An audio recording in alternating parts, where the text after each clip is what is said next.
নতুন কুড়ি 2026, বয়স হলো 12 থেকে 14। নতুন কুড়ি ছিল কিন্তু আমাদের শহীদ রাষ্ট্রপতি জিয়াউর রহমান সাহেব চালু করেছেন। পরবর্তী সময় সরকার এটা বন্ধ করে দিল। গত 17 বছর যাবত তার নতুন কুড়ি ছিল না। গত 12 ফেব্রুয়ারি নির্বাচনে আমাদের মাননীয় প্রধানমন্ত্রী জনাব তারেক রহমান সাহেব প্রধানমন্ত্রী নির্বাচিত হওয়ার পরে উনি দ্রুত এই নতুন কুড়ি আবার চালু করেছেন। এবং তোমরা যারা আজকে যেমন শুনলাম বিভাগীয় টিমের নির্বাচিত হয়েছ, ছেলেরা নির্বাচিত হয়েছ, এটা ওনার অবদান। এই খেলোয়াড়দেরকে একেবারে গ্রাম পর্যায় থেকে খুঁজে বের করার দায়িত্ব হলো এই ক্রীড়া সংস্থা। আজকে ক্রীড়া সংস্থার সভাপতি আমাদের উপজেলা নির্বাহী অফিসার সাহেব, আমাদের সাধারণ সম্পাদক সুরুজ সহ আমরা যারা এখানে আছি, আমরা সবাই খেলাধুলার ভক্ত। আমরা প্লেয়ার না বলে তো তোমরা খোঁজ রাখছি, তোমরা কোন দিন খেলতেছো, কোন দিন যাইবা। ভৈরবের টিম কোটিয়াটির সাথে বয়স নিয়ে ঝামেলা হয়েছে, এটা আমি অবগত করছি যে আমাদের সাথে যেহেতু ভৈরবের খেলা, আমাদেরকে সতর্ক থাকতে হবে।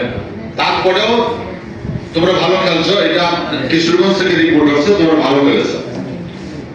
তোমরা হেরেছো মানসিক পর্যায়ে, যখন ভৈরব তারা খেলা থেকে ভেঙে চলে যায়, তখন তোমরা তোমাদের মনের মধ্যে একটা চাপ সৃষ্টি হয়েছে। এই চাপটা তোমরা সহ্য করতে করতে পারো না, এটা তোমরাই জিততে, এটা আমার বিশ্বাস ছিল। আমার ইচ্ছা ছিল যে যদি সবগুলি খেলায় চ্যাম্পিয়ন হতে পারো, তাহলে ট্রফি গ্রহণ কালে আমি সেই স্টেডিয়ামে উপস্থিত হবো। আমার অনেক সিনিয়র নেতারা গেছিল খেলা দেখতে, আমি জানি তারা গেছে।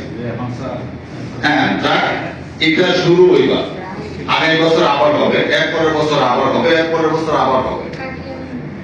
তোমাদের বয়স, যাদের বয়স এইবার 11-12-তে আছে, তারা আরো 2 বছর তোমরা খেলতে পারবা। সুতরাং হতাশ হওয়ার কোনো কারণ নেই। এইবার আমরা চ্যাম্পিয়ন হতে পারিনি, আগের বছর হবো। প্রত্যেকটা প্রাইমারি স্কুল, প্রত্যেকটা হাই স্কুলে এই খেলাধুলা আমাদের চালিয়ে যেতে হবে। আমরা যখন ছোট ছিলাম তখন এই মাঠে, বাপুদের মাঠে প্রতিদিন খেলা হতো। এই যে জমির স্যার, সবার প্রিয় জমির স্যার, উনি সকল খেলায়, আমরা ফুটবলের তো একটা রাজাই ছিল জমির স্যার। ফুটবল খেলা মাঠে এমন গর্জিয়াস হতো যে মানুষ সেই লাইন ধরে স্কুলের মাঠে ঢুকতো খেলা দেখতে। হাজার হাজার মানুষ মাঠে থাকতো, এই বিল্ডিং এ থাকতো, স্কুলের চালে থাকতো, এবং চাল ভেঙেও করছে। এটার ইতিহাস বাংলাতে আছে, কিন্তু সেই ইতিহাসগুলো এখন আর নাই। এখন একেবারে এই মাঠটাতে কোনো ধরনের চর্চা হয় না। আমি এগুলোর সঙ্গে আগেও বলেছি যে আমাদের একটা টুর্নামেন্ট এই মাঠে আমরা থাকবো, যেটা আলোড়ন সৃষ্টি করবে। আমাদের কটিয়াদিতে, আমাদের নির্বাচনী এলাকা কটিয়াদি, সেখানে কিন্তু খেলাধুলার চর্চা হয়। সেই বনগ্রাম একাডেমি আছে, ফুটবল একাডেমি, এবং আসপিতা জর্জ ইনস্টিটিউটে এখানে খেলাধুলা হয়।